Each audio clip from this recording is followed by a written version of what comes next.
नमस्कार दोस्तों, जय Hind. Welcome back to my channel. Board परीक्षा तैयारी के लिए number 1 channel study point education में अभिनंदन करता हूं। क्लास 10 हिंदी वर्णिका भाग 2 पाठ धरती कब तक घूमेगी टॉप 20 ऑब्जेक्टिव क्वेश्चन है। तो दोस्तों, धरती कब तक घूमेगी जिसका लेखक का नाम है सावरदइया, ठीक है, जिनका जन्म हुआ था 10 अक्टूबर 1948 में, जिनका जन्म स्थान है बीकानेर के राजस्थान जिले में हुआ था। इनका मृत्यु 30 जुलाई 1992 में सावरदइया का मृत्यु हो गई थी। तो दोस्तों, चलते हैं अब हम लोग क्वेश्चन की ओर। जैसे फर्स्ट क्वेश्चन में बोल रहा है कि धरती कब तक घूमेगी, कहानी में किसकी प्रधानता दी गई है। पहला ऑप्शन है नारी की, दूसरा है बच्चों की, तीसरा है पुरुष की। तो दोस्तों, इसका आंसर हो जाएगा ऑप्शन पहला, नारी की कहानी की प्रधानता दी गई है। दूसरा है धरती कब तक घूमेगी, कहाँ की कहानी है।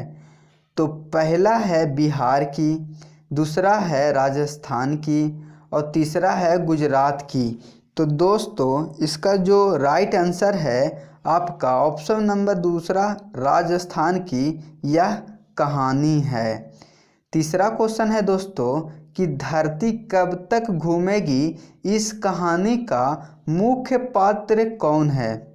ऑप्शन पहला है सीता, दूसरा है गीता और तीसरा है राधा। तो इसका जो राइट आंसर है दोस्तों आपका ऑप्शन नंबर पहला, सीता इन धरती कब तक घूमेगी का मुख्य पात्र है। चौथा है कि धरती कब तक घूमेगी शीर्षक कहानी का कहानीकार कौन है। ऑप्शन पहला है श्रीनिवास, दूसरा है सावरदइया और तीसरा है सुजाता। तो दोस्तों, इसका जो आंसर है आपका ऑप्शन नंबर 2, सावरदइया शीर्षक कहानी का कहानीकार है। पांचवा है कि सीता के बड़े लड़के क्या क्या नाम था। पहला ऑप्शन है बिरजू, सॉरी दोस्तों, यहाँ पे ऑप्शन आपका बिज्जू हो जाएगा। दूसरा है कैलाश, तीसरा है नारायण। तो इसका जो राइट आंसर है आपका ऑप्शन नंबर दूसरा, कैलाश हो जाएगा सीता के बड़े लड़के का नाम। छठा है क्वेश्चन कि धरती कब तक घूमेगी किसके द्वारा अनुदित है। ऑप्शन पहला है गोपाल दास सागर, दूसरा है राजेंद्र प्रसाद मिश्र, तीसरा है सावरदइया। तो इसका आंसर है आपका दोस्तों ऑप्शन तीसरा, सावरदइया द्वारा अनुदित किया गया है। सातवां है कि कैलाश ने अपने भाइयों को कब बुलाया। तो अपने भाइयों को किस समय बुलाया था कैलाश। तो ऑप्शन है सुबह में, दूसरा है रात में, तीसरा है दोपहर में।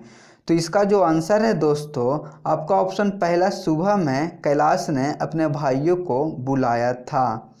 आठवां क्वेश्चन है कि बिज्जू की पत्नी का क्या नाम था। दोस्तों, यहाँ पे बिरजू की जगह बिज्जू की पत्नी का क्या नाम था। ठीक है दोस्तों, तो पहला ऑप्शन है लक्ष्मी, दूसरा है सीता, तीसरा है पुष्पा। तो इसका जो आंसर है दोस्तों आपका ऑप्शन तीसरा, बिज्जू की पत्नी का नाम पुष्पा था। नौवां क्वेश्चन है कि सीता के छोटे लड़के का क्या नाम था। ऑप्शन पहला है बिज्जू, दूसरा है कैलाश और तीसरा है राम। तो दोस्तों, मैं बता दूं कि सीता के जो छोटे लड़के का नाम था आपका ऑप्शन नंबर पहला बिज्जू था। तो इसका राइट आंसर आपका पहला ऑप्शन बिज्जू हो जाएगा। 10वां है कि सीता कितने कितने दिन तक एक लड़के के साथ रहती थी। तो अपने लड़के के साथ कितना महीना तक रहती थी, इस प्रकार का भी क्वेश्चन आप लोग को पूछ सकता है। तो इसका जो राइट आंसर है दोस्तों आपका ऑप्शन नंबर पहला हो जाएगा, एक एक महीना तक सीता अपने एक बेटे दूसरे बेटे के साथ रहती थी।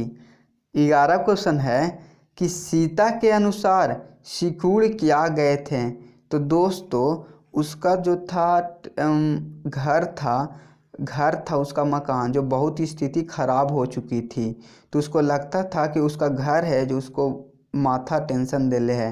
तो उसका जो राइट आंसर हो जाएगा आपका ऑप्शन नंबर दूसरा है, घर ही उसके लिए सिकुड़ गया था। 12 नंबर क्वेश्चन है कि नारायण के पत्नी अपने लड़के जन्मदिन पर सीता को क्या देती है। ऑप्शन पहला है रसमलाई, दूसरा है पुआ, तीसरा है हलवा। तो इसका जो राइट आंसर है दोस्तों आपका ऑप्शन नंबर पहला, रसमलाई नारायण के पत्नी अपने लड़के पर दी थी। 13 नंबर क्वेश्चन है कि होली है जो किस महीने में आता है।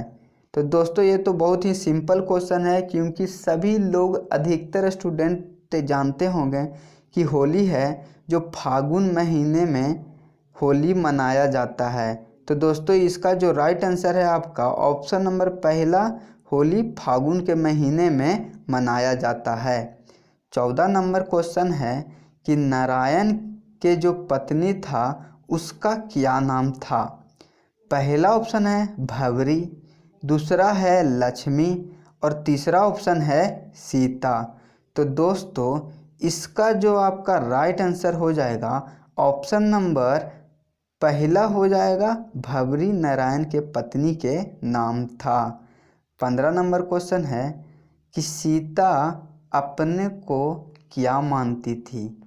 तो ऑप्शन पहला है कि वो अपने को अमीर मानती थी, दूसरा है गरीब, कि तीसरा है भिखारिन। तो दोस्तों इसका जो राइट आंसर है आपका ऑप्शन नंबर तीसरा, भिखारिन सीता अपने आप को मानती थी। 16 नंबर क्वेश्चन है दोस्तों कि सीता के पास सबसे बड़ी समस्या क्या थी। तो दोस्तों मैं बता दूं कि सीता को खाने के लिए एक वक्त की रोटी भी नहीं जुटती थी। तो इसकी सबसे बड़ी समस्या थी रोटी। ऑप्शन नंबर पहला इसका राइट आंसर है। अब हम लोग अगला नंबर क्वेश्चन देखते हैं कि 17 क्वेश्चन बोल रहा है कि बच्चों को लेकर किसके किसके बीच झगड़ा हुआ। ऑप्शन पहला है राधा और सीता में, दूसरा है भवरी और पुष्पा में, तीसरा है राधा और भवरी में। तो इसका आंसर है दोस्तों आपका ऑप्शन नंबर तीसरा, राधा और भवरी में बच्चों को लेकर झगड़ा हुई थी। 18 नंबर क्वेश्चन है कि किसके भीतर आंसू का समुंदर भर गया था। ऑप्शन पहला है सीता के, दूसरा है कैलाश के और तीसरा है राधा के। तो इसका जो राइट आंसर है आपका ऑप्शन नंबर पहला, सीता के भीतर आंसू का समुंदर भर गया था।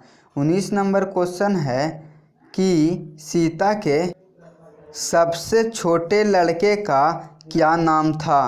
पहला है बिज्जू, दूसरा है कैलाश और तीसरा ऑप्शन है नारायण। तो इसका जो राइट आंसर है दोस्तों आपका ऑप्शन नंबर पहला हो जाएगा, बिज्जू सीता के छोटे लड़के का नाम था। 20 नंबर क्वेश्चन है कि कैलाश के जो पत्नी थी उसका क्या नाम था। तो ऑप्शन पहला है भवरी, दूसरा है राधा, तीसरा है राम। तो इसका जो राइट आंसर है दोस्तों आपका ऑप्शन नंबर दूसरा हो जाएगा, राधा इसका नाम था। तो दोस्तों वीडियो अच्छी लगे तो वीडियो को लाइक कर दें।